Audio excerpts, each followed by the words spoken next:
বাচ্চা কনসিভ হয় না। বিয়ে হয়েছে 4 বছর। বিয়ে হয়েছে 4 বছর। প্রথম থেকে চেষ্টা করি, তারপরে 2024 সালে আপনারা দেখাইছি আর কি। হাজবেন্ড প্রত্যেক বছর আগস্ট মাসে আসে, 1.5 মাস 2 মাস থাকে। প্রথমে তো আমাকে দেখাইছেন, এরপরে একটা বাচ্চা আসছে। জি। আসছে না? জি।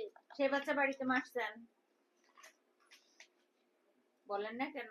জি, আল্লাহ সব দোষ আল্লাহর, বান্দার কোনো দোষ নাই। এই যে আমাদের জ্ঞান বুদ্ধি দিছে আল্লাহ, কি জন্য দিছে? এটাকে কাজে লাগানোর জন্য দিছে, আপনাদের উপকার করার জন্য দিছে। আপনি আবার এমন কিছু জানেন যেটা আমি জানি না, কি জন্য জানেন? অন্যদের যাতে উপকার হয়, ঠিক না? এখন আপনি হচ্ছে একটা বাচ্চা চিকিৎসা করার পরে আসছে, সেই বাচ্চার বহুত বড় বড় ডাক্তার দেখাইছেন, দেখাই কি করছেন? বাড়িতে ডেলিভারি করাইছেন, করাইতে গিয়ে বাচ্চাটা মেরে ফেলছেন। জি না, গর্ভ অবস্থায় মারা গেছে। গর্ভ অবস্থায় মারা গেছে? কি বাইর হওয়ার পরে একদম তাজা পাইছেন না?